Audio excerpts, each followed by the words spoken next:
Bonjour à toutes et à tous, bienvenue dans ce nouvel épisode d'Atari dans lequel on va parler du Mal n'existe pas de Ryosuke Hamaguchi, donc le nouveau film du réalisateur de Drive My Car, de Contes du hasard et autres fantasy, donc un réalisateur qu'on aime beaucoup à Criticat. Je suis accompagné pour en parler de Josué Morel. Salut Josué. Salut Corentin. Alors Le Mal n'existe pas raconte l'histoire d'un père et d'une fille, donc Takumi et Anna, sa fille, qui vivent dans une région un peu reculée au Japon. Alors pas vraiment reculée, ils sont pas très loin de Tokyo, mais en tout cas une région rurale. Très enneigé, parce que le film se passe en hiver, l'hiver est assez rude, et donc ce père s'occupe un petit peu, c'est un homme à tout faire, on va dire, du village, et donc dans un village qui est une communauté assez soudée, qui vont voir donc deux promoteurs d'un projet de glamping, donc faut comprendre glamour camping, je crois que c'est ça la contraction, donc des sortes d'influenceurs ou des Tokyoïdes qui vont venir en week-end dans un espèce de camp, et donc il va menacer un petit peu l'équilibre de cette communauté-là. Alors c'est un peu une fausse piste, entre guillemets, dans le film, puisqu'il y a évidemment, comme souvent chez Hamaguchi, des distorsions dans le récit, dans la ligne narrative qui est celle de départ.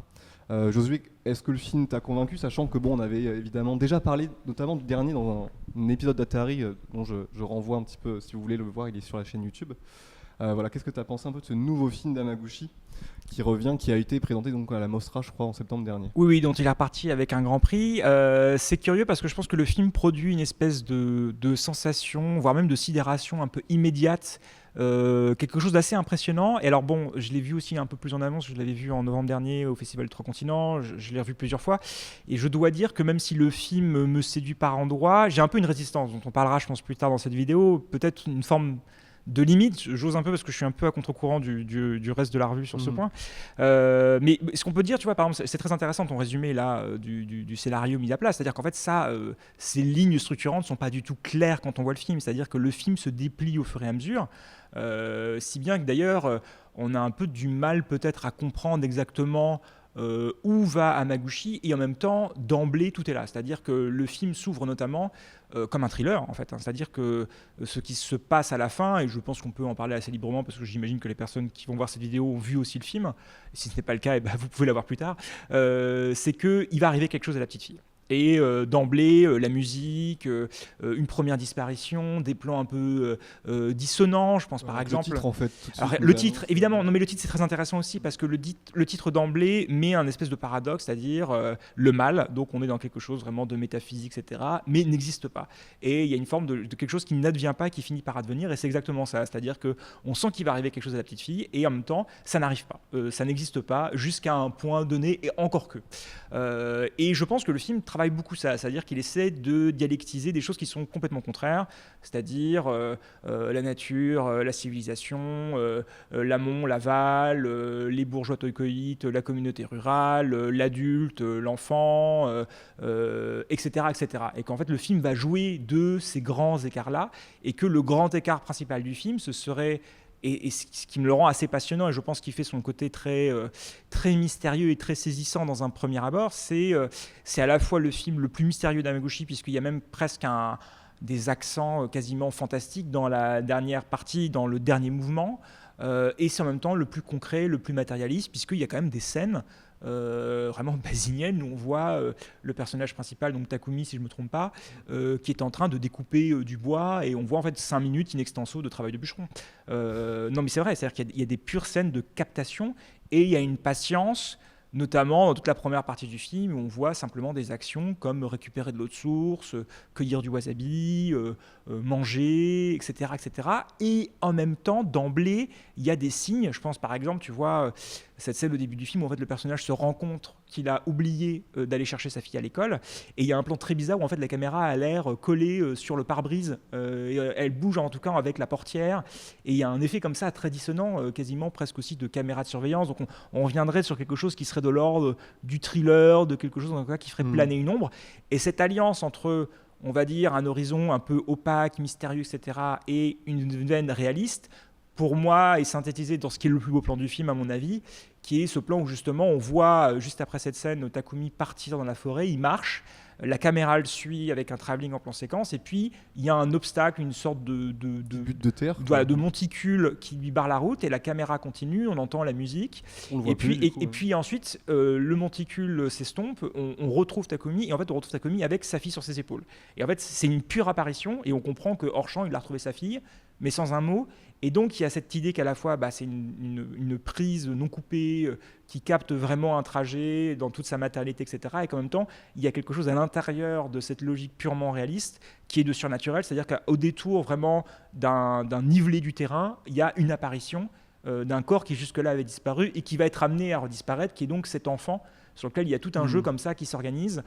Et ça, sur ça, c'est très très fort. Et le film va faire beaucoup ça, dans cette manière d'entrelacer quelque chose qui serait, même y compris dans la scène de bûcheron, c'est-à-dire que cette scène de bûcheron est presque inquiétante, puisqu'il y a une tronçonneuse, le personnage est vu de loin, à travers les branches, comme s'il était épié. Il y a une manière d'articuler quelque chose qui serait presque de l'ordre du thriller, et qui serait en même temps documentaire, ça serait un bien grand mot, mais en tout cas une fiction vraiment matinée de réel, et qui filmerait des choses in extenso avec potentiellement des accidents. D'ailleurs, Marin Gérard en parle très bien dans son texte. À un moment, cette scène de la découpe est rejouée, et c'est vrai qu'il y a un petit éclat de bois qui va en direction de notre personnage, qui va impacter d'une certaine manière la scène. Donc oui, il y a cet entrelacement entre les deux, entre ces deux veines a priori paradoxales, qui rend le film assez étonnant, puisque, et on va en parler, je pense, jusqu'à son dénouement, il y a à la fois quelque chose d'une forme de résistance de la signification, c'est-à-dire qu'on ne peut pas complètement tout clarifier et mettre à plat dans ce qui se joue entre les personnages, dans l'enchaînement des situations, dans ce dernier mouvement, et en même temps, il y a une logique de causalité totale, c'est-à-dire que tout le récit prépare à cette issue, à ce potentiel affrontement, et cette forme d'irrésolution finale mystérieuse, avec un mystère, on va en reparler, mais qui est peut-être un petit peu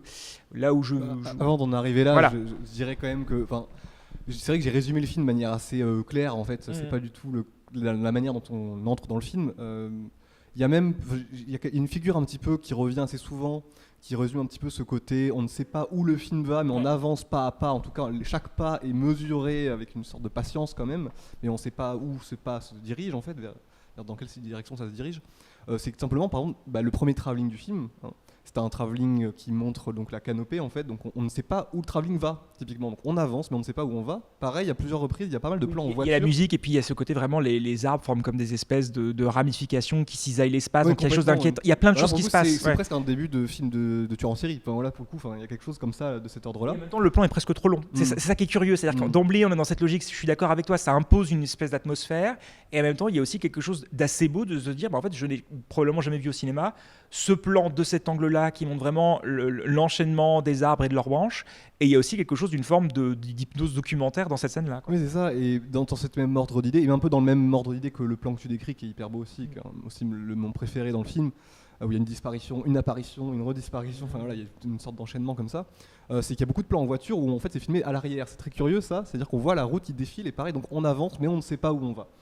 Donc il y a toujours ce côté-là, donc ça c'est la partie, moi je trouve, qui est la plus peut-être stimulante dans le sens à l'échelle du cinéma d'Hamaguchi, parce que pour le coup c'est pas forcément un cinéaste qu'on attend. Pour le coup là, en voyant le film, quelque part c'est une sorte de logique quand même fantastique presque, était presque préexistante dans son cinéma, mais en tout cas il s'était jamais vraiment frotté à ça.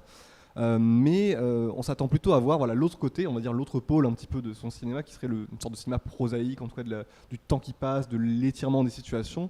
Et là pour le coup c'est à ce moment-là que le film moi me perd un peu, en tout cas je dis pas ça pour c'est pas négatif en tout cas comme reproche, c'est par exemple la scène de confrontation entre la communauté rurale et donc les promoteurs de projets un petit peu mercantiles pour exploiter la région. Est une scène assez longue en fait, de champ contre champ, de discussion qu'on croirait là pour le coup un peu documentaire, une sorte de précision dans le détail du projet, même dans le détail des revendications des habitants, qui détonne complètement avec le côté très mystérieux en fait. Donc du coup on a d'un côté un film qui est plutôt mutique, parce que beaucoup le personnage de Takumi parle très peu. Le dialogue, oui, c'est une autre opposition, le silence et la parole et le déferlement de parole. Par exemple, c'est-à-dire qu'on a vraiment un côté, même Anna, sa fille, je ne sais pas si elle dit un mot dans le film, mais en tout cas, on la voit quasiment pas parler. Il y a quelque chose comme ça, c'est une espèce de silhouette dans la forêt qui se déplace, mais qui ne parle pas. Et donc il y a ces deux côtés-là, et au début, je ne savais pas trop comment lier l'un à l'autre. Et je me suis dit, quand même, il y a quelque chose aussi de l'ordre, une forme de corruption, ou d'envenimement des choses, ou d'empoisonnement, en fait, évidemment, empoisonnement de la nature et du milieu, qui est fait par une sorte de d'agents extérieurs du capitalisme qui s'infiltrent comme ça dans l'eau un peu pure de la région. D'ailleurs, c'est ce que le recueil, le personnage de Takumi, une espèce d'eau cristalline hyper claire qui est magnifiée en plus par le numérique. C'est un tout petit peu appuyé, c'est-à-dire que c'est verbalisé par le maire. Ensuite, il y a un dessin aussi que fait le personnage après la réunion sur le lac sur l'affiche aussi. Enfin, on imagine que l'eau finisse par se déverser dans ce petit étang qui est troué en plus, qui est glacé mais pas complètement. Donc en plus, on a une espèce de reflet. Enfin, il y a toute cette dialectique comme ça qui se joue. Mais il y a aussi une autre histoire parallèle qui se joue. Alors là, elle est moins dite et pour le coup, elle ressemble un peu plus à Drive My Car notamment, qui est l'autre film que fait Hamaguchi en collaboration avec donc Eiko Ishibashi, je crois que c'est comme ça qu'on dit, de la compositrice qui est à l'origine d'ailleurs du projet du Mal n'existe pas. Qui est donc le versant un petit peu mélodramatique, on va dire, qui est lié donc à cette famille qui est, on l'imagine, et d'ailleurs on le devine avec quelques photos, des indices qui sont désignés sur des photos dans le chalet de Takumi, hantée par une sorte de disparition qui serait celle de la mère. Alors ça c'est bien parce que moi j'avoue que j'ai eu très très peur en découvrant le film, en découvrant la photo, et je me dis ah non, zut, il va refaire Drive My Car, et donc ça va être l'histoire d'un deuil pas possible, et donc tout ce mystère tient derrière en fin de compte un truc très psychologique. C'est lié mais c'est pas exactement ça. Et en fait il y a juste un plan. Il y a juste un plan, on comprend que la mère est absente, on sait pas exactement ce qui lui est arrivé, et ça se joue juste sur un détail, et ça, cette espèce d'épure là de précision de où est-ce qu'est la mère, il y a juste un plan qui nous fait comprendre sans tout nous dire. Je pense que c'est vraiment mettre au crédit du film. Ça suffit à nous poser la question, une question qu'on se posait déjà un petit peu avant évidemment, et ça suffit aussi à donner peut-être un sens un peu plus évidemment réaliste là pour le coup au fantastique, puisque c'est lié évidemment à une disparition, on ne sait pas laquelle, et puis une disparition qui est rejouée 2 fois. Et qui, voilà, en tout cas, il y a ces deux pôles-là qui me semblent représenter un petit peu les deux forces, entre guillemets, en présence dans le cinéma d'Hamaguchi, et qui, moi, j'étais assez vraiment emballé, en tout cas, par la manière dont ces deux choses-là cohabitaient, même si, en fait, elles cohabitent au début pas vraiment, parce que, comme j'ai dit, il y a ces travelling-là dans la forêt, puis d'autre côté, on va dire, les discussions sur le projet, mais au fur et à mesure, quand justement les agents du glamping en fait vont s'intégrer à l'écosystème puisqu'ils vont donc demander à Takumi de leur présenter la région. Là, on va avoir une sorte de fusion des deux dans la dernière partie du film, qui est une sorte de partie, une sorte de battue quoi en forêt. Enfin, on va chercher comme ça la personne qui est plus dans le récit. Donc il y a ce côté-là un petit peu évidemment. C'est intéressant parce que c'est vrai au début du récit qui vont finir par se lier à la fin. C'est vrai que le titre a presque quelque chose d'un problème philosophique. Le mal n'existe pas, le mal existe-t-il? Et c'est vrai que dans sa structure même, sans grossir les traits non plus, mais il y a quelque chose de thèse, la nature, antithèse, la ville, et synthèse, la rencontre entre les deux, et la concrétisation de ce qu'il y avait en puissance dans la première partie. Alors, à la fois, je trouve ça assez passionnant, et je trouve qu'il y a des jeux dialectiques qui sont en effet très curieux et qui permettent en plus. Ce que je disais sur l'attention à la nature, ça se joue aussi sur des plans alors qui sont peut-être décorrélés d'une logique d'écriture qui circulerait de plan en plan dans le découpage, mais qui participe d'une logique un peu générale au niveau du film. C'est-à-dire que par exemple, parfois Hamaguchi va avoir une attention à des détails extrêmes qui produit une forme d'étrangeté ou de mystère. Je pense par exemple à un plan où après une réunion un soir, on voit des phares et on voit vraiment les phares faire comme des espèces d'estoiles qui strient l'obscurité. Il y a ça aussi à la fin, quand il quitte le chalet pour retrouver la petite fille, en fait, il va vraiment filmer la fumée qui sort du poêle et toute la fumée qui envahit l'écran. Et il y a comme ça des détails très locaux qui témoignent, ou le fumier la fumée du fumier qui se dégage, quand la petite fille regarde un peu visiblement une espèce de ferme. Tout ça, c'est assez intéressant et ça témoigne d'une attention de cinéaste. Ensuite, je pense que cette stratégie-là, c'est aussi une stratégie narrative de grands blocs narratifs et de nous prendre un peu par surprise. Tu vois, par exemple, sur cette histoire d'agent du glamping, en fait, ils arrivent en plein dans la réunion, c'est un peu des personnages secondaires, et puis finalement, on va quitter pendant une longue partie, mine de rien, à l'échelle du film. Je pense en fait, à un moment où ça switch un peu plus, mais en tout cas, voilà, on va vraiment partir à Tokyo avec eux, et à la fois il y a quelque chose de très déroutant et de très d'immédiatement intriguant, impressionnant dans cette espèce de virage-là. Et alors, c'est intéressant parce que ma réserve du film tient à quelque chose qui, en fin de compte, est assez personnel et qui dépasse le cadre de ce seul film-là, mais c'est, au fond, quelle relation on entretient avec les films. Est-ce que ce qui compte, c'est la première rencontre, la première fois, ce que produit un film quand on est vierge complètement de tout a priori, de toute connaissance à son sujet, ou est-ce qu'au contraire, une relation avec un film, c'est quelque chose qui implique de le revoir, d'y réfléchir, de le ressasser, etc. Et je pense qu'il n'y a pas de raison, il n'y a pas de réponse définitive à cette question, ça dépend vraiment beaucoup des personnes. Et ensuite, c'est vrai qu'il y a des choses qui tiennent, je pense, de l'expérience de la première fois, et je pense qu'il existe un cinéma de la première fois, c'est-à-dire qu'il va jouer sur ce choc, sur cet éclat de la rencontre. Je donnais par exemple, en préparant cette émission, je donnais un exemple, et à mon avis, un film qui réussit à faire très bien les deux, c'est Psychose. C'est-à-dire le fait qu'en fait, à bout d'une demi-heure, 40 minutes, le film se réinvente complètement avec la disparition de Marion Crane, le changement de décor, le changement de focalisation, la bascule dans le film d'horreur, et que cette émotion-là, ou cette déstabilisation-là première, on ne la vit qu'une fois. Si du moins on n'a jamais entendu parler du film avant et qu'on est un peu vierge de tout spoiler ou que sais-je, mais que d'une certaine manière, Psychose, c'est une raison pour laquelle c'est le film qu'on voit 15, 20, 30 fois au cours de sa vie. C'est-à-dire que évidemment, cette chose première, en fait, on ne la retrouve pas, et donc il peut même y avoir une espèce de nostalgie cinéphile de se dire qu'on ne la retrouvera jamais, que c'est vraiment un choc de la première fois, et qu'en même temps, ensuite, le film nous nourrit par toute la complexité de sa mise en scène, etc., etc. Et je pense que vraiment, il y a des films qui gagnent en profondeur, qui gagnent en richesse au fur et à mesure qu'on y repense et qu'on les revoit, et au contraire des films qui s'étiolent un peu. Je crains, c'est mon cas personnel parce que peut-être que je l'ai vu plusieurs fois et que je l'ai vu en amont, je crains que malheureusement Le mal n'existe pas appartienne plutôt à la deuxième catégorie, c'est-à-dire des films qui s'étiolent dans le temps. Par exemple, cette scène de voiture, c'est-à-dire qu'à un moment, on a donc les Tokyo Heat, on a une scène un peu caricaturale d'ailleurs de zoom, avec des effets même comiques que je trouve un peu appuyés, pas très drôles pour être honnête. Avec une espèce de patron un peu négligent, voilà, qui est dans la voiture. Un patron, un peu une caricature de Starter, et derrière il est redoublé par une photo ou un dessin, je sais plus, qui le montre dans la même position. Donc là il y a quelque chose d'un peu satirique à gros traits. Et puis il y a donc une scène de voiture qui est assez étonnante puisque c'est un décentrage complet du récit. Et en fait je trouve que ça fonctionne très bien la première fois parce qu'il y a quelque chose d'étonnant. On se dit mais pourquoi on passe autant de temps avec ces personnages ? Pourquoi ce basculement-là ? La scène étonnante en plus filmée depuis derrière. Il y a aussi un détail de mise en scène dont parle Marin Gérard dans son texte, c'est-à-dire qu'à un moment les personnages commencent à rire, on ne sait pas pourquoi, il faut qu'on attende le plan qui nous montre qu'en fait sur le GPS, sur le téléphone qui sert de GPS, il y a une application de notification de rencontre pour qu'on comprenne, enfin une notification d'une application de rencontre pour qu'on comprenne que la raison d'un peu du comique de la scène. Donc il y a des détails comme ça, mais dans les faits je pense que ce bloc de parole, ce bloc de durée, il existe un peu dans une logique de tectonique de plaques narratifs, et qu'il y a beaucoup de choses du film qui sont étonnantes la première fois et qui, en y repensant ou en les revoyant, marchent beaucoup moins.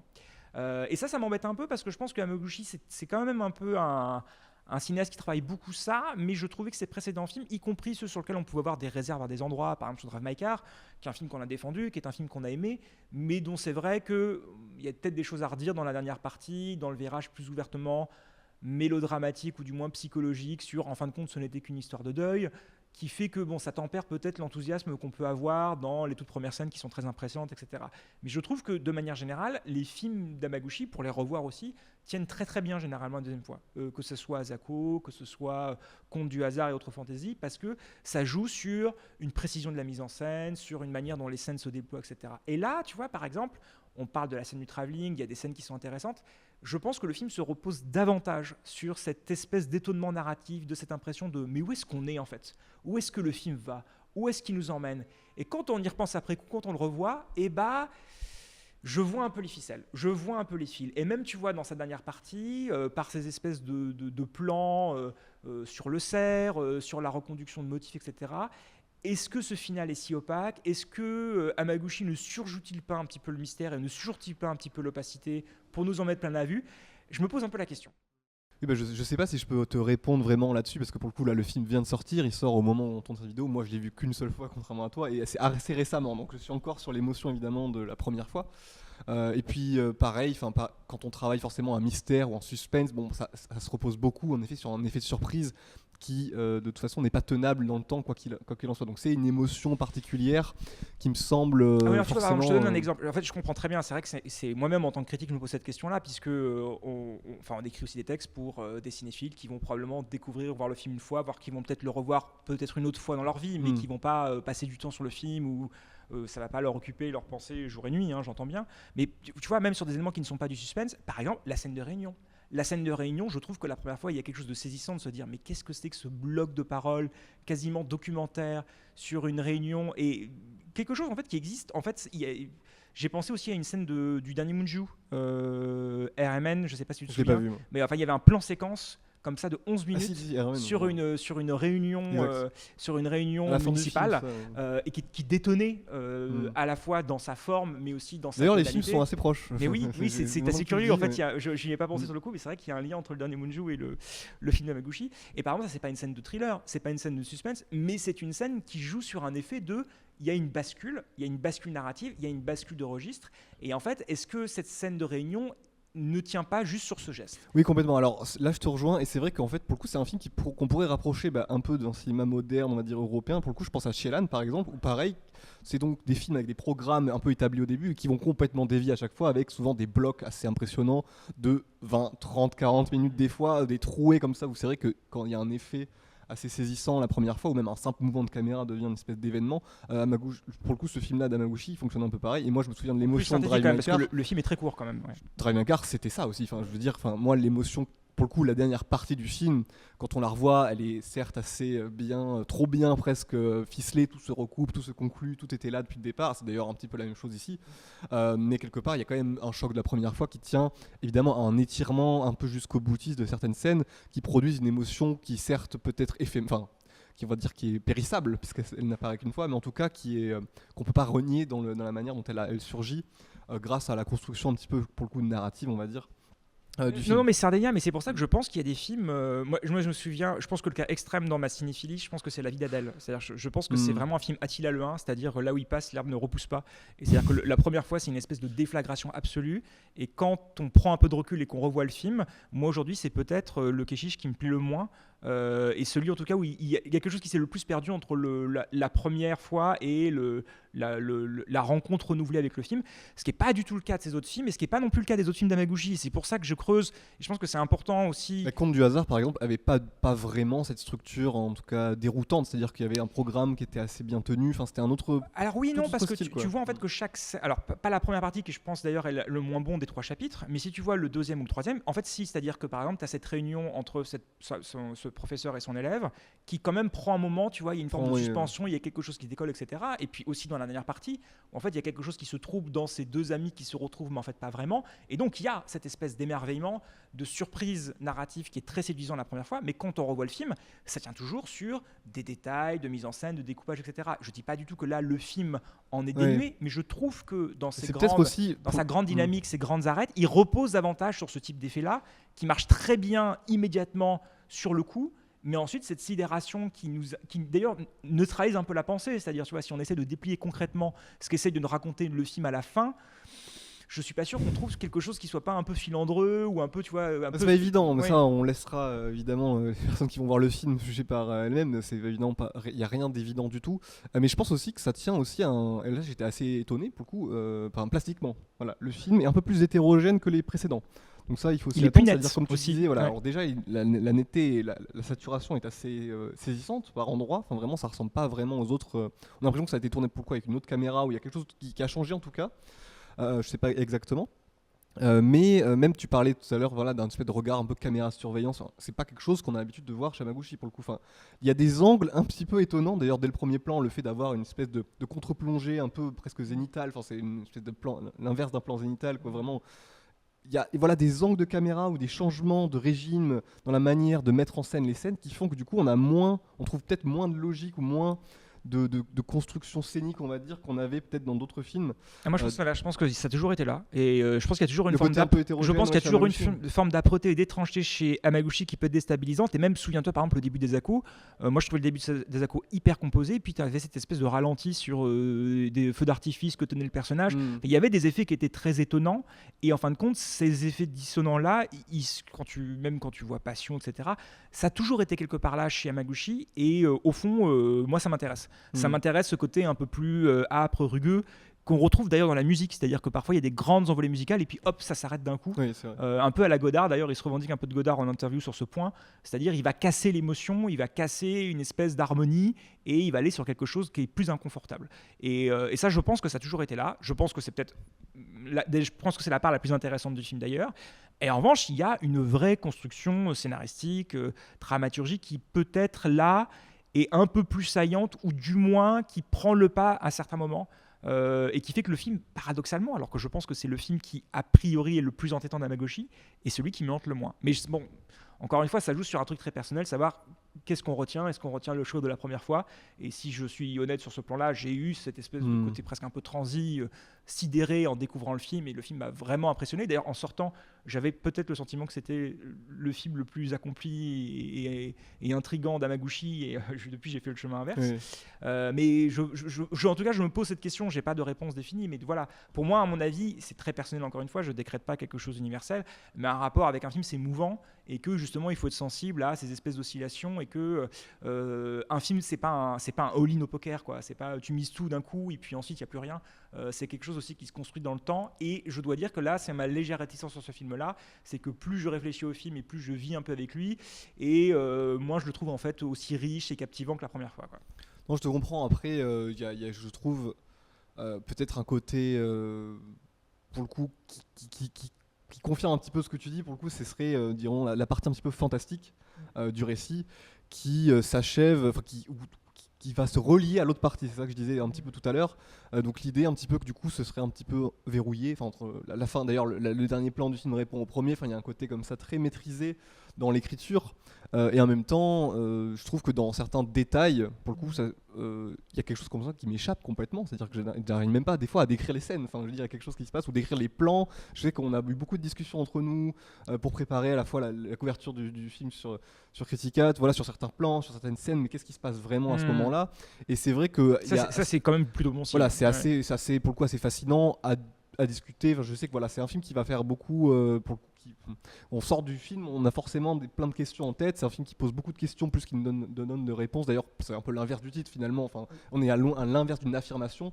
Pour le coup, à la fin du film, est-ce que le mal existe ou pas? En fait, peu importe. Enfin, il y a quelque chose comme ça, d'une sorte d'ambiguïté un peu permanente qui fait que pour le coup le film, moi je trouve, me reste en tête et assez fascinant, et je trouve qu'il rejoint d'ailleurs, ça je voulais le mentionner quand même avant qu'on termine peut-être, que c'est un film qui ressemble peut-être assez beaucoup au meilleur Kurosawa, donc Kiyoshi Kurosawa qui a été son enseignant, et donc on peut le rapprocher peut-être de Cure ou de ces périodes-là, un petit peu les films forestiers de Kurosawa, et je trouve qu'on retrouve quelque chose de l'ordre de cet ordre-là, d'ailleurs à la fois dans les limites que dans les qualités, hein, c'est-à-dire le côté un petit peu filandreux comme tu dis, et de l'autre côté le côté très séduisant, très, très vénéneux presque du film qui vient comme ça te saisir, t'attraper sur certains points hyper étranges dans le récit, quoi. Je pense que tu as tout à fait raison, et je pense quand même, vraiment pour terminer sur une note positive, parce que c'est quand même un film intéressant et qui a plein de qualités, là en fait où il me semble le plus fort justement, c'est pas forcément dans ce jeu d'embranchement narratif, dans ce jeu de dialectisation, de rejouer les événements du début, etc. Là où il me semble très fort, c'est qu'en fait le film n'est jamais plus troublant, jamais plus mystérieux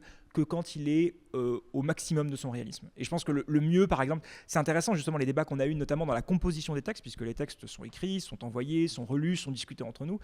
C'est par exemple la deuxième scène de bûcheronnage, si je peux appeler ça les choses ainsi, et sur l'ambiguïté de voir comment le personnage ressent. Est-ce que c'est invasif que le citadin veuille lui à son tour s'amuser, tu vois, à couper du bois avec une hache, et en fait c'est vraiment une scène où on filme des interactions en plan séquence in extenso avec des personnages qui sont plutôt à l'arrière-plan, qui viennent au premier, avec un réagencement de la scène, de la situation. Et en fait c'est dans ces moments-là que le film est le plus passionnant. C'est dans ces moments où justement il y a une durée, il y a un travail sur la durée, il y a des situations qui s'étiolent dans le temps, qui s'étirent, où on voit vraiment dans le détail le personnage prendre la bûche, la couper, terminer de couper l'ensemble du bois, ramener à un endroit particulier près de son chalet, etc. Et en fait, c'est ces scènes-là qui sont les plus passionnantes, parce qu'elles articulent justement une forme d'opacité et en même temps quelque chose de complètement cristallin, puisque tout est là sous nos yeux, il n'y a pas de coupe, il n'y a pas de hors-champ, etc. On voit tout. Et je pense que c'est là que le film est quand même assez fort, c'est-à-dire d'articuler ces deux veines, une veine hyper réaliste, concrète, matérielle, et quelque chose qui résiste un petit peu et qu'on ne peut pas complètement interpréter de manière claire et évidente. Bah oui, ça, c'est un peu l'espèce d'idée un peu théorique générale, on va dire que plus t'es réaliste, plus t'es dans le surnaturel quelque part. Voilà. Plus on s'approche de la matière des choses. Le film creuse vraiment cette idée. Voilà, donc je pense que c'est une bonne conclusion si tu veux qu'on s'arrête là. Alors on va conclure cette vidéo. Avant de vous laisser partir, on vous dit juste que donc on se retrouve comme l'an dernier au Festival de Cannes, donc Josué sera là, Marin sera là, enfin un petit peu avec l'équipe de l'an dernier pour faire notamment les vidéos dans un dispositif un petit peu remanié. Vous verrez, vous découvrirez ça sur le moment, mais donc il y aura évidemment des sorties de séances, des vidéos sorties de salle sur les films les plus attendus pendant la quinzaine cannoise. Donc on se retrouve là-bas, du coup, et puis on vous retrouve sur la chaîne YouTube à ce moment-là. Merci de nous avoir regardés, à très bientôt.